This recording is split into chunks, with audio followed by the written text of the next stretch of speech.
때가 이르리니 사람이 바른 교훈을 받지 아니하며 귀가 가려워서 자기의 사욕을 따를 스승을 많이 두고 또 그 귀를 진리에서 돌이켜 허탄한 이야기를 따르리라. 그러나 너는 모든 일에 신중하여 고난을 받으며 전도자의 일을 하며 내 직무를 다하라. 아멘. 정상적인 그리스도인의 생활을 하려면은 하나님의 말씀인 성경에 대해서 제대로 이해를 하고 또 하나님의 이 말씀을 우리가 잘 터득을 또 해야 합니다.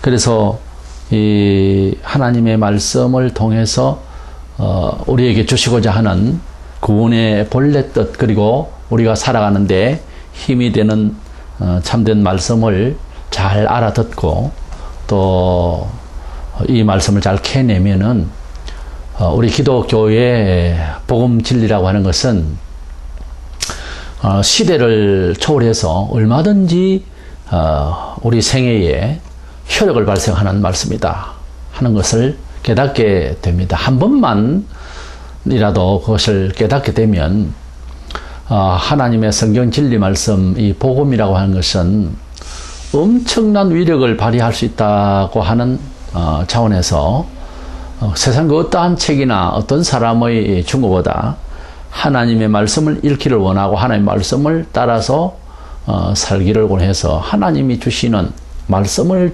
통하여 주시는 지혜를 얻고자 간절해지게 됩니다. 경험이 안 되니까 이론상으로 그런가 할 뿐이지 경험이 안 되니까 하나님의 엄청난 위력에 대해서 말씀의 위력에 대해서 그 하나님께서 믿는 자에게 역사하시고자 하는 놀라운 위력에 대해서 경험이 안 되니까 이제 그럴 것이다 하는 가정하에서 신뢰는 하는데 믿음의 효력을 발생시키지 못한다는 거죠. 그래서 아직까지 체험이 안 되어지고 안 믿어진다고 해서 믿음이 좀 더 명확하지를 못해서 확실시 못해서 우리가 하나님에 대해서 이해하는 것도 연약해지고 그래서 우리의 삶이 기독교인의 참된 그런 그 힘 있는 삶을 우리가 살 수가 없는 거죠. 그렇기 때문에 무엇보다 하나님의 말씀을 잘 깨달으려고 하고 또 하나님 말씀의 역사에 대해서 경험이 우리가 이제 갖추어져야 되는 것입니다. 특별히 이 마지막 시대에 우리 하나님의 말씀을 통해서 하나님의 자녀가 되고 교회 생활을 하고 있는 우리 성도들이 조심해야 할 바가 무엇일까? 우리 오늘의 이 시대를 정보 시대라고 합니다. 혹은 과학 시대라고 합니다. 이러다 보니까 많은 이론이 쏟아져 나오고 또 여러 다방면의 문화적인 이러한 이제 생활 속에서 우리의 가치관, 이념 이런 내용들이 중요한 부분에 있어서 혼란을 겪을 수도 있다는 거죠.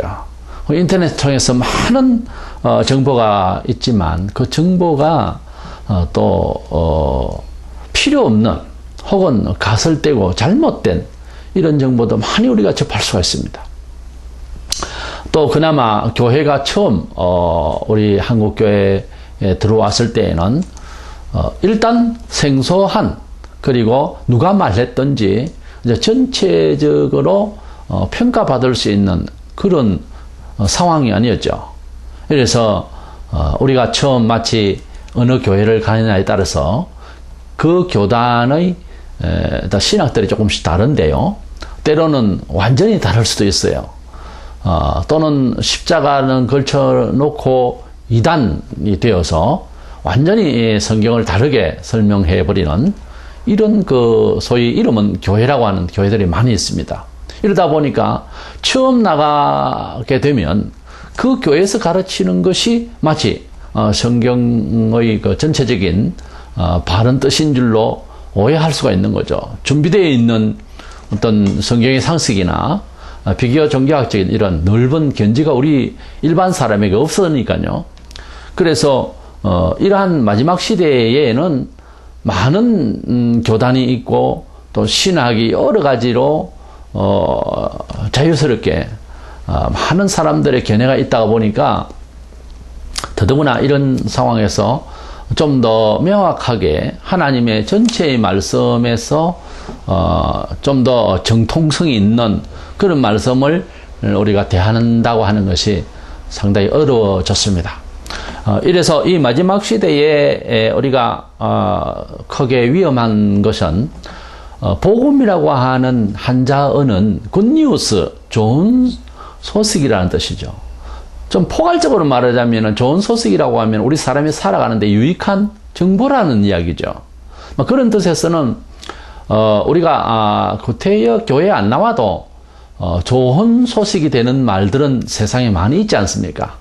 어떤 학자의 견해도 좋고 또 어떤 과학자의 견해도 좋고 또 삶을 오래 살은 이런 어르신들의 어떤 교훈도 좋고 다 좋은 이야기단 말이에요.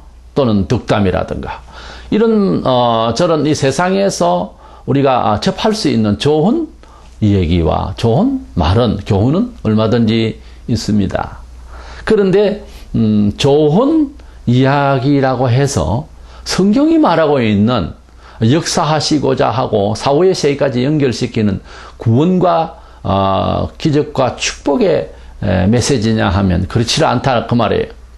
그렇게 우리가 하나님의 말씀을 통해서도 좋은 얘기를 들을 수가 있는데 우리가 교회 안에서 좋은 소식, 좋은 메시지를 듣는다라고 하는 포괄적인 의미로 교회를 우리가 다닌다면은 사실상 교회에서 정말 듣고자 하는 진정한 기독교의 메시지를, 기독교의 복음을 들을 수 없게 됩니다. 귀를 잘 열어야 되는 거예요.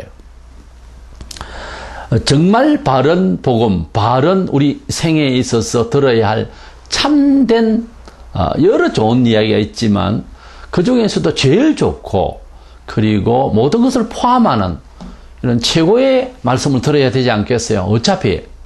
그래서 우리가 하나님의 말씀을 듣는다고 하고 또 전하는 사람도 전한다고 하지만은 복음이라고 하는 본래 성경의 진리를 잘 증거하고 또 들을 귀를 열어야 될 줄로 믿습니다. 첫 번째 우리가 생각하게 되는 것은 바른 교훈이 무엇일까 하는 겁니다. 정말 이 본문에 바른 교훈이라고 나오는데 오늘 이 시간에 바른 교훈과 또 뒤에 허탄한 이야기가 나오는데 그러니까 바르지 못한 교훈 이 두 가지를 대조적으로 생각을 하려고 합니다. 이 바른 교훈은 변하지 않아야 되고 절대적으로 효력이 발생해야 되며 영원한 가치로 이어져야 그것이 진정한 성경에 말하는 본래 복음의 진리예요. 그러니까 참된 복음, 바른 복음은 오직 성경에 있다 하는 것을 기억해 둬야 되겠습니다. 그런데 이 성경을 오해시키는 많은 이단들 그리고 그런 어떤 자유주의적인 그런 자들이 교회 창설 시기에도 여기저기서 여러 가지 철학적 요소를 가지고 교회의 본질적인 하나님의 진리를 왜곡시키는 이런 악한 역사가 그런 운동이 있었더랬습니다. 갈라디아 1장 8절로 9절에 보면 그러나 우리나 혹은 하늘로부터 온 천사라도 우리가 너희에게 전한 복음 외에 다른 복음을 전하면 저주를 받을지어다. 우리가 전에 말하였거니와 내가 지금 다시 말하노니 만일 누구든지 너희가 받은 것 외에 다른 복음을 전하면 저주를 받을지어다. 이렇게 사도가 말을 하고 있습니다. 하나님의 말씀은 구약에도 특별한 사람들과 신약에도 사도들을 통해서 영감으로 계시하신 말씀들입니다. 비록 서신을 쓰고 또 예언을 쓰고 또 사도들의 행적을 기록하고 예수님의 행적을 기록한 사복음서를 기록하지만 그것은 성령의 감화를 받아서 계시에 의해서 그렇게 적었다고 성경에 말씀을 하고 있기 때문에 그 이후에 사람들이 성경을 만들 수는 없어요. 그 이후에 어떤 선지자가 나타나서 또 다른 메시아 역할을 할 수는 없어요. 성경 자체에서 그렇게 충분히 증명을 하고 있습니다. 그렇기 때문에 성경 외에 다른 소식을 이야기하고 다른 어떤 복음의 사상 혹은 예언을 하면 그것은 틀린 정도가 아니고 저주를 받는다고.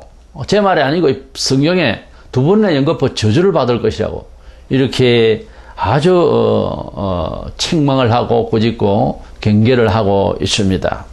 이래서 다른 복음을 전하면 저주를 받는다 그랬는데 복음은 복음인데 다르다는 거예요.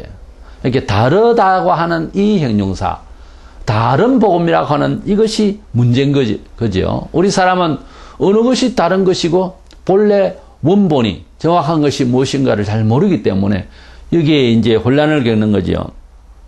고린도후서 11장 4절에 심지어 이렇게 구체적으로 말하고 있습니다. 만일 누가 가서 우리가 전파하지 아니한, 그러니까 사도들이 정확하게 계시를 받아서 전한 이 성경 외에, 사도들이 전한 복음 외에 다른 예수를 전파하거나 혹은 너희가 받지 아니한 다른 영을 받게 하거나, 받게 하는 어떤 행위들도 있겠죠. 받게 하거나 혹은 너희가 받지 아니한 다른 복음을 받게 할 때에는 이상한 교육을 한다든가 메시지를 전한다든가 할 때에는 너희가 잘 용납하는구나.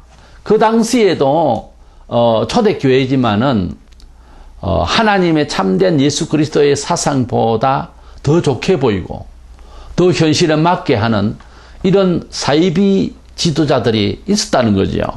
이래서 안 그래도 그들은 유대교의 오랜 전통을 가진 사람들이기 때문에 아주 예수 그리스도에 관한 이 소식을 접했을 때 앞이라게 느꼈지만 본성적으로 본래 가지고 있는 유대주의적 사상이 예수를 그렇게 인식하려고 하는 이런 태도가 있었기 때문에 잘못된 교육들이 얼마든지 나올 수가 있는 위험이 있었어요.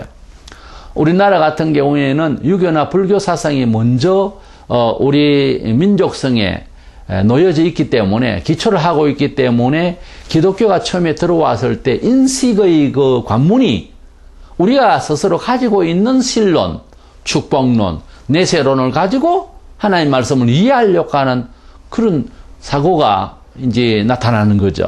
많은 부분에서 샤머니즘적이고 이제 피아노의 세계를 바라보는 이런 극락과 같은 세계로 천국을 이해한다든가 이런 상식이 상당히 우리 한국교회 사회에 만연해 있었습니다. 성경을 읽고도 성경 자체에서 원하는 그런 내용의 말씀 그대로 액면대로 받아들이지를 못하는 이러한 안타까운 민족성 때문에, 민족의 종교성 때문에 그런 착오가 많이 있다고 우리가 100여 년의 기독교 역사를 평가할 때 이구동성으로 그렇게 반성을 하고 있지요. 본문 3절에 때가 이르니 사람이 바른 교훈을 받지 아니하며 귀가 가려 자기의 사욕을 따를 서성을 많이 두고 그랬습니다. 때가 이르니 이 때는 카이로스로 하나님의 예정된 때 말세를 말합니다.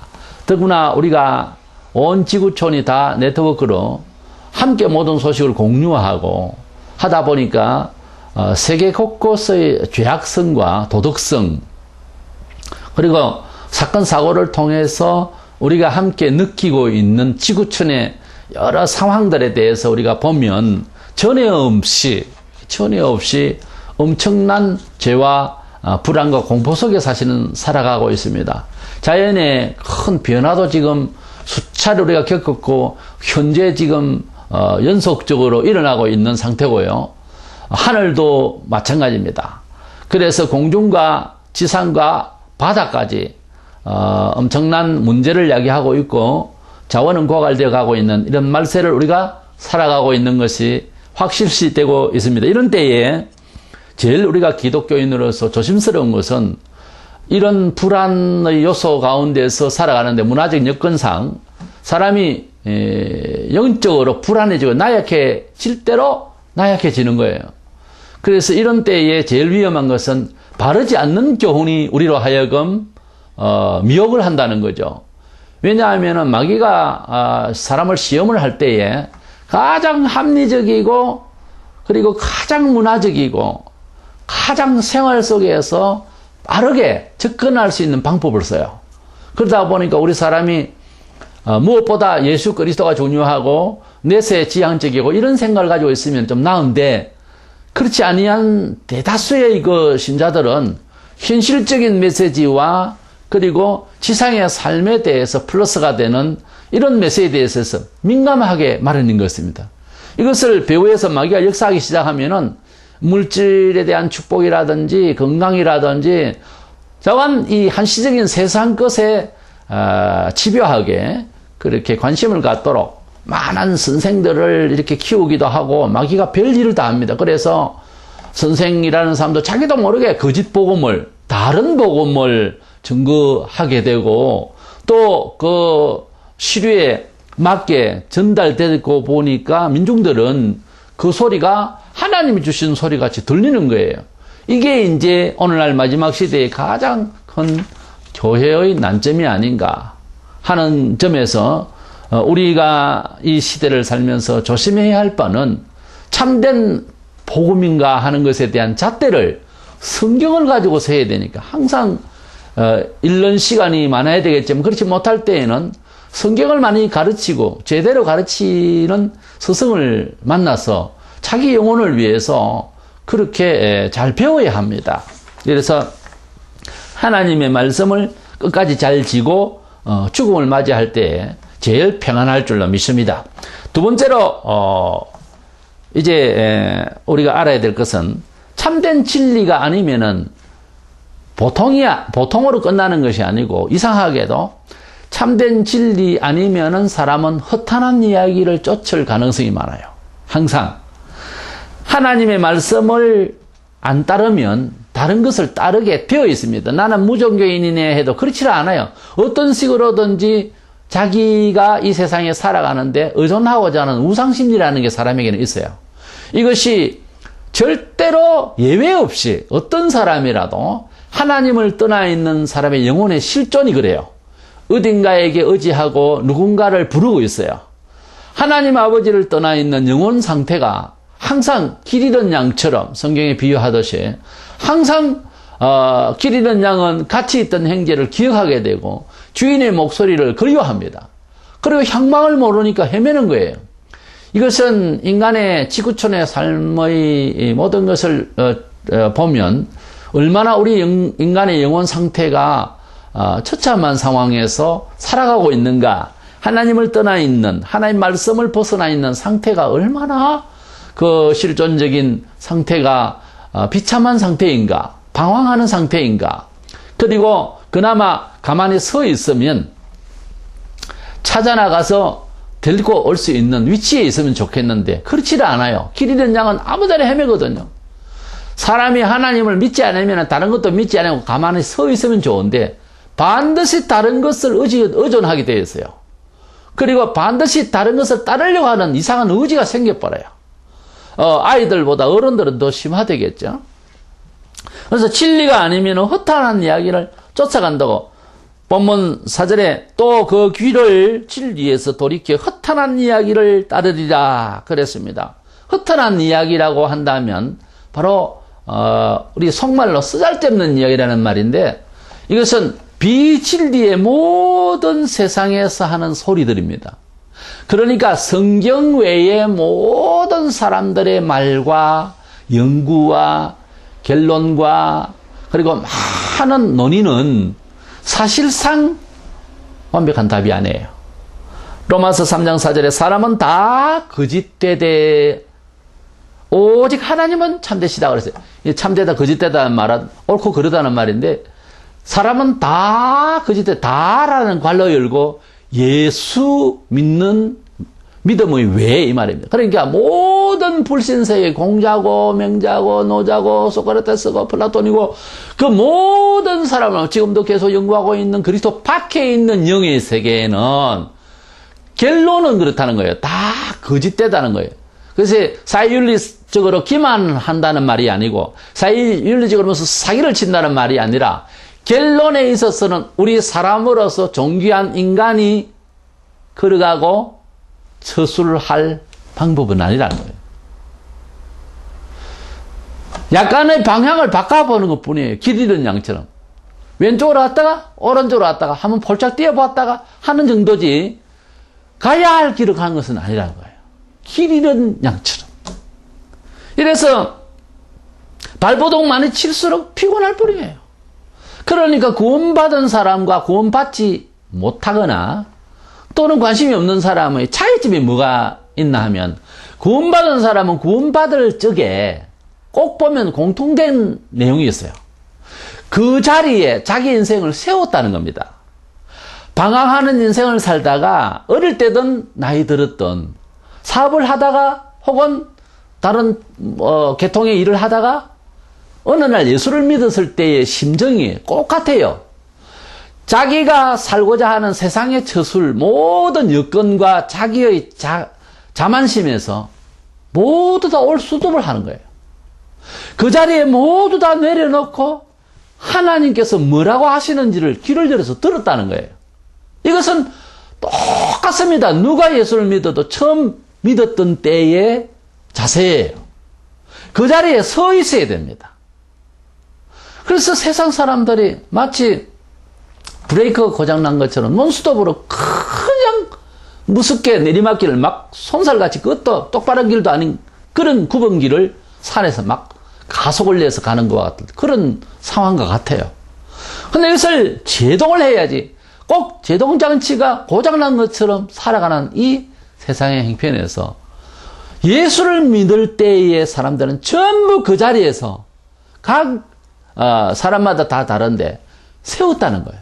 제동을 걸었다는 거예요. 나의 모든 잘 나갈 때든지 실패를 했든지 좌절을 할 때든지 성장하고 있을 때든지 간에 복음을 듣고 아 그런가 하고 잠시 세웠던 거예요. 그리고 어떤 사람은 영원히 자기 의지를 세워버리는 거예요. 그리고 운전대를 그리고 키를 주 예수님께 인계를 하는 겁니다. 그때부터 편안하게 뒷자리에 앉아서 주님의 인도를 받겠다는 거예요. 이것이 그리스도를 통하여 살아가는 예수를 나의 구주로 믿는 자의 본보기인 거예요. 그림인 거예요. 이래서 우리가 하나님을 믿고 산다고 하는 그 실체는 우리가 살아가고 있는 이 세상에 그리스도 밖에 있는 하나님 외의 모든 얘기를 허탄한 이야기로 거짓된 것으로 사실은 다 굽은 이야기로 사실은 다 형방 없는 이야기로 사도 바울의 유능한 그 지식 끝에 한 말은 초등학문이라고. 사실 이 세상을 살아가는데 초등학문 정도로 가지고는 좀 어렵잖아요. 또는 배설물같이 여겼다고 했어요. 세상의 모든 것들을 배설물같이 여겼고 초등학문같이 여겼다. 그렇게 사도 바울은 비하하고 싶어서가 아니라 가치면에서 진정으로 우리 인간의 실존을 감당하기에는 세상의 철학과 모든 관습과 세상의 그 모든 사람들의 얘기는 아니라는 거예요. 이것이 사도 바울이 예수님을 만나서 받은 계시적인 확실한 지식이었습니다. 그러므로 우리는 골로새서 2장 8절에 누가 철학과 헛된 속임수로 너희를 사로잡을까 주의하라 그랬어요. 우리가 공부는 많이 해야 되겠죠. 여러 가지 측면에서 우리 기독교를 변증하고 또 우리 스스로의 신앙을 좀 더 명확하게 하기 위해서는 나름 주변의 상대적인 여러 사상과 철학 그리고 주변의 주장들에 대해서 우리가 교양을 쌓고 대조적인 입장에서 비교 종교학적인 입장에서 우리가 지성을 또는 교양을 쌓는 것이 필요합니다. 그럼에도 불구하고 우리가 항상 이 세상의 철학과 이어서 하는 말이 헛된 속임수라 나오는데, 철학 자체가 잘못하면 영영 하나님의 창조론과 하나님의 섭리를 무시한 채 사람이 어떻게 이해하려고 하는 그런 과학적인 논법으로 그렇게만 이해를 하려고 하면 끝없이 의문만 계속될 것입니다. 너희를 사로잡을까 주의하라 그랬습니다. 우리는 이런 철학이 풍성하고 또 많은 과학적인 연구가 활발한 이 첨단의 시대에 살고 있으면서 주의해야 될 목이, 하나님께서 말씀하셨으면 그 하나님의 말씀에 벗어나면 결국 망한다고 하는 사실을 먼저 기억을 해두고 선택을 하나님의 말씀으로 가야 하는 것입니다. 가령 하나님께서 종류별로 지으셨다 하면 창조론을 믿는 거예요. 무엇이 진화되어서 어떤 다른 물체가 되는 것이 아니라고 말해요.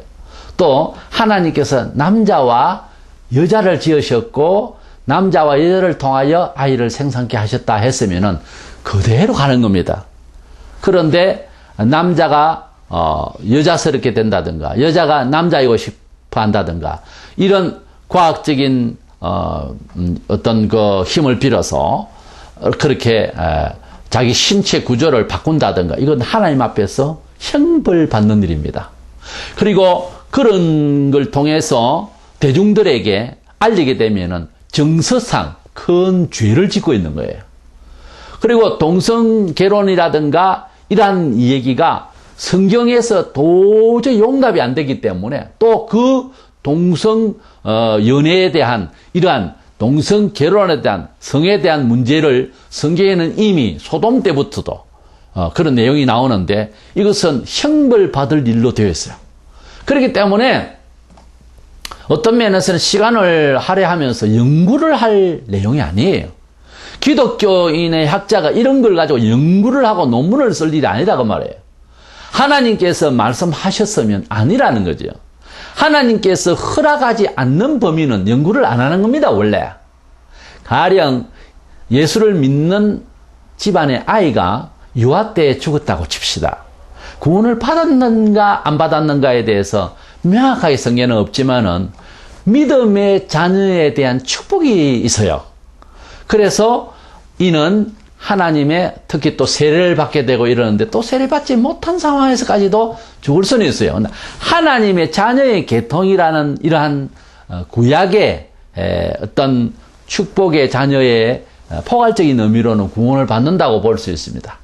그러면 불신자의 아이도 똑같은 상황 아니냐 이렇게 말할 수가 있는데 성경에 어떤 식으로든 좀 찾아보려고 그래도 불신자의 아이가 구원받을까에 대한 내용이 전혀 없습니다. 없으면 말을 안 하는 거예요. 가타부타를. 그러니까 성경에서 추정할 수 있는 말씀을 하셨으면 추정까지만 하는 겁니다. 원래 성경에서 그렇게 말씀을 안 하셨으면 안 하는 게 맞고 조직도 그렇게 안 세우는 게 맞아요. 그러니까 성경에서 없는 것을 자꾸 지어내 가지고서 문제가 되는 거예요. 교회는. 항상 하나님의 말씀이 바른 복음이고 말씀에 가감을 하면 이게 이제 문제가 되는 거예요. 어떤 것은 좀 더 유익하게 하기 위해서 하는 부분도 생길 수는 있어요. 그런데 그것이 과다하면 꼭 유대인들처럼 율법을 엄연히 가지고 있으면서 그 해석을 하고 더 붙이고 더 붙인 것이 유대인들의 그 장로들의 유전이거든요. 그거 성경에도 없는 걸 자꾸 지켜라 이런 거는 어떻게 하라 하지 말라 이렇게 만드는 법을 가지고서 사람을 판단하고 자기는 하나도 지키도 안 하고 사람이 또 근본적으로 지킬 수도 없는 이런 장로들의 유전들이 생겨서 그렇게 해서 사람들을 아주 심판하고 종교인들은 아주 돋보이게 하는 입만 가지고 있던 그런 시절에 주님이 오셔서 너희들이 하나님의 계명을 사람의 유전을 가지고 지키는 바람에 하나님의 계명을 지키지 아니하는도다 이렇게 말씀하셨거든요. 우리가 이 세상에서 그리스도인이 세상 밖으로부터 혹은 자기 자신의 본성과의 싸움도 힘든데 없는 말을 만들어 가지고 교회의 공동체가 하나님을 믿고 좀 더 가볍게, 좀 더 편하게 말이죠. 이렇게 살아가는 것이 기독교의 축복인데, 사람을 하여금 너무 많이 배워서 어려운 말을 쓰고 또 여러 조직, 여러 관리 체제가 있어가지고 머리가 복잡하면 그건 더 손해지 않습니까? 하나님은 우리를 편안하게 하시려고 한 거예요. 그리 많이 배워서 뭐 하게요? 아주 후대에 남길 어떤 책을 지어서 그래서 뭐 보관해서 큰 뭐 이름을 내게 하겠습니까? 우리가 어떤 목사님이 귀한 목사님 말씀하셨어요. 신약 서적이 성경을 해석한다는 책이 성경보다 더 어렵다고. 사실 그럴 수도 있어요. 우리의 언어적 표현들이 좀 고급스러울 수도 있고 신학용어 어차피 철학용어에서 따오기 때문에. 그렇지만 예수님께서 혹은 제자들이 성경을 설명을 한다면 그렇게 하겠느냐 하는 생각을 해봅니다. 그 말이 맞지만은 어려울 수도 있지만은 어쩐지 성경보다 어려운 책이 된다는 것은 뭔가 개념적하고 불편한 것이 사실이거든요. 그래서 가능한 우리가 성경을 좀 더 쉽게 설명을 할 수 있는 책이 필요하고 우리 설명이 필요한 것 같아요. 우리 천국을 논하는 데에 엄청 어려운 한자 용어를 가고 그리고 여러 각개국의 어떤 그 단어를 가지고 천국을 설명한 것이잖아요. 예수님은 천국을 비유를 하실 때에 그저 밭에서 보화를 찾은 사람의 비유를 하신다든가 씨 뿌리는 비유 모든 백성들이 이해할 수 있는 말로서 그 천국을 설명하셨거든요. 우리들도 그렇게 해도 되는 것이고 또 그렇게 해야 원래 옳은 거예요. 다시 말해서 교회가 가지고 있는 특징이라면은 세상을 살아가는데 어렵고 여러 힘든 여러 조직 사회에서 왠지 교회에 오면은 편하고 뭔가 간단하고 뭔가 쉽고 그리고 상당히 사회에서는 복잡하고 의논해야 될 부분도 교회에는 많은 것은 회의를 하면 안 됩니다. 그저 가난하면 있는 사람이 좀 도와줘버리면 되고요. 또 누가 손해를 끼쳤으면 용서해버리고 감동을 받아버리면 되는 일이에요. 이것을 세상 사람들보다 더 골치 아파하고 금식 기도를 선포하고 오만 연구를 다 하고 회의를 수십 번씩 하고 그래 결론을 내려봐야 별스럽지도 않는 이건 참 잘못 믿는 거예요. 우리 하나님을 믿는다고 하는 것은 참 시원시원해야 되고 너무 편안해야 되고 행복해야 되는 것입니다. 그런데 이 마지막 시대에 이러한 잡다한 여러 세상의 교훈들이 우리로 하여금 힘들게 할 때 우리는 아주 조심스럽게 대처를 해야 되는데 본문 5절에 그러나 너는 모든 일에 신중하여 고난을 받으며 전도자의 일을 하며 네 직무를 다하라. 복음대로 사는 것은요 세상 사람들은 굉장히 과학적이에요. 합리적이고 그렇잖아요. 무슨 말을 퉁명스럽게 하면은 바보라 합니다. 근데 사실 우리 성경이 우리 입으로서 나갈 때 그 말솜씨가요 굉장히 일방적이고 퉁명스럽지 않습니까? 예수만 구주다. 세상은 하나님 만드셨다. 뭐 이런 식이에요. 죽고 나면 천국과 지옥 간다. 그걸 어떻게 증명할 건데? 어쩔 건데? 이렇게 토를 달고 연구를 하고 한들 빙글빙글 돌아서 성경에 있는 대로밖에 답할 수가 없어요. 결국은 사람이 아무리 지혜롭게 설명을 하려도 삼위일체 설명은 믿음으로 하는 것이지 안 됩니다. 이게 힘들어요. 하나님께서 떡 5개 물고기 2마리로 예수께서 5병의 기적을 베푸시고 5,000명을 먹이셨다. 어떻게 설명할 거예요? 물이 포도주가 됐다. 광야 40년 동안 이스라엘 백성들이 살았다. 하늘에서 만나가 내려왔다. 옷이 헤이지 않았다. 홍해가 갈라졌다. 태양이 섰다. 이런 걸 어떻게 합리적으로 설명합니까? 그러나 세상 사람들은 합리적으로 설명을 하려다가 보니까 안 믿어지는 거예요. 그런 유명한 신학자가 있었습니다. 불합리하기 때문에 믿는다고. 설명을 할 수 없는 상황이기 때문에 믿는다는 말이 있어요. 우리가 믿음으로 믿음에 이른다는 말이 있어요. 하나님을 우리가 대할 때 복음의 메시지가 정당히 들리면 아직까지 본질적으로 안 믿어지더라도 믿음으로 받아들여야 하는 것입니다. 그래야 그 근본까지도 다 해결이 되는 거예요. 해석이 되는 거예요. 교회에서 나와서 그런 소리를 합니다. 다른 이야기는 다 좋은데 돈 내라 하는 것 때문에 교회 못 나가겠다. 술을 마시라 하기 때문에 못 나가겠다. 또 주일날마다 꼭 교회로 나와야 한다고 하기 때문에 난 장사를 하는데 못 나가겠다. 뭐 이런 식의 변명을 합니다. 다른 이야기는 다 좋더라는 거죠.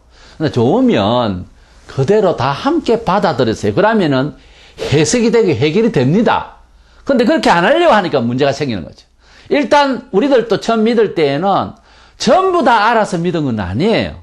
우리에게 녹화하시는 주님의 음성이 왠지 달랐고 왠지 다를 것 같고 특별했고 쉬웠고, 예. 그래서 우리는 주님께 첨벙물에 뛰어들듯이 그렇게 뛰어드는 거예요. 그러다 보니까 제대로 모든 어려워 보이는 것도 쉽게 이해가 되었다는 것입니다. 이것이 모든 믿는 자의 같은 고백인 줄로 믿습니다. 이래서 우리는 범사에 복음대로 살려면은 합리적인 사람들이기 때문에 세상은 언제라도 오늘도 내일도 천년 후에도 핍박할 거예요. 옛날이나 지금이나. 그러나 고난을 받아라 그랬어요. 왜?